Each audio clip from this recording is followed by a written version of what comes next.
My aunt was a big woman, very tall, with a strong mind and will. She was what you may call a very manly woman. My uncle was a thin, small man, very weak, with no will at all. He was no match for my aunt.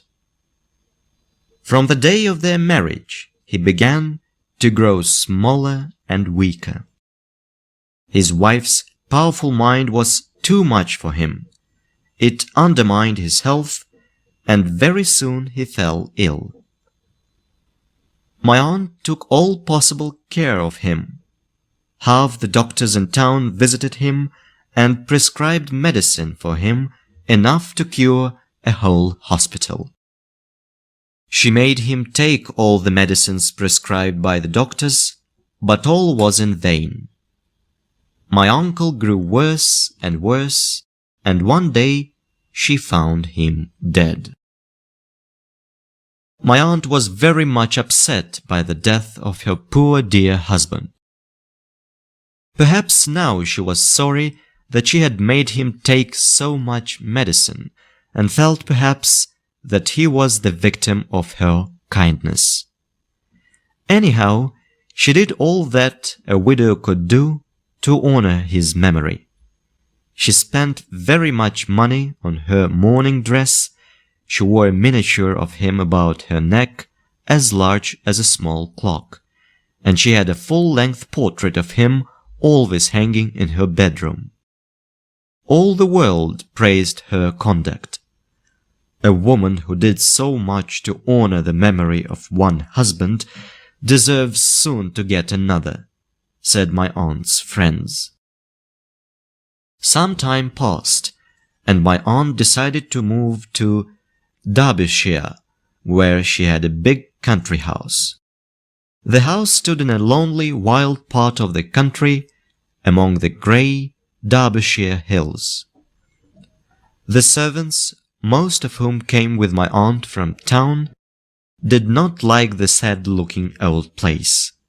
They were afraid to walk alone about its half-empty, black-looking rooms. My aunt herself seemed to be struck with the lonely appearance of her house. Before she went to bed, therefore, she herself examined the doors and the windows and locked them with her own hands. Then she carried the keys from the house, together with a little box of money and jewels, to her own room.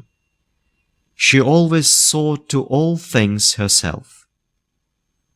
One evening, after she had sent away her maid, she sat by her toilet table arranging her hair. For in spite of her sorrow for my uncle, she still cared very much about her appearance. She sat for a little while, looking at her face in the glass, first on one side, then on the other. As she looked, she thought of her old friend, a rich gentleman of the neighborhood, who had visited her that day, and whom she had known since her girlhood. All of a sudden, she thought she heard something move behind her. She looked round quickly, but there was nothing to be seen. Nothing but the painted portrait of her poor dear husband on the wall behind her. She gave a heavy sigh to his memory, as she always did whenever she spoke of him in company, and went on arranging her hair. Her sigh was re-echoed. She looked round again, but no one was to be seen. "Oh, it is only the wind," she thought, and went on putting her hair in papers. But her eyes were still fixed on her own reflection and the reflection of her husband's portrait in the looking-glass. Suddenly it seemed to her that in the glass she saw one of the eyes of the portrait move. It gave her a shock. "I must make sure," she thought, and moved the candle so that the light fell on the eye in the glass. Now she was sure that it moved. But not only that, it seemed to give her a wink, exactly as her husband used to do when he was living. Now my aunt got really frightened. Her heart began to beat fast. She suddenly remembered all the frightful stories about the ghosts and criminals that she had heard. But her fear soon was over. Next moment, my aunt, who, as I have said, had a remarkably strong will, became calm. She went on arranging her hair. She even sang her favorite song in a low voice and did not make a single false note. She again moved the candle, and while moving it, she overturned her workbox. Then she took the candle and began without any hurry to pick up the articles one by one from the floor. She picked up something near the door, then opened the door, looked for a moment into the corridor as if in doubt whether to go, and then walked quietly out. She hurried down the stairs and ordered the servants to arm themselves with anything they could find. She herself caught up a red-hot poker and, followed by her frightened servants, returned almost at once. They entered the room. All was still and exactly in the same order as when she had left it. They approached the portrait of my uncle.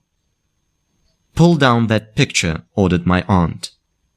A heavy sigh was heard from the portrait. The servants stepped back in fear. "Pull it down at once," cried my aunt impatiently.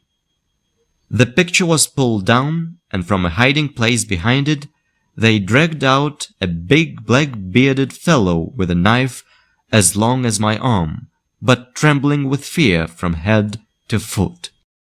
He confessed that he had stolen into my aunt's room to get her box of money and jewels when all the house was asleep. He had once been a servant in the house, and before my aunt's arrival had helped to put the house in order. He had noticed the hiding place when the portrait had been put up. In order to see what was going on in the room, he had made a hole in one of the eyes of the portrait. My aunt did not send for the police. She could do very well without them. She liked to take the law into her own hands. She had her own ideas of cleanliness also. She ordered the servants to draw the man through the horsepond in order to wash away his crimes, and then to dry him well with a wooden towel. But though my aunt was a very brave woman, this adventure was too much even for her. She often used to say, "It is most unpleasant for a woman to live alone in the country." Soon after, she gave her hand to the rich gentleman of the neighborhood.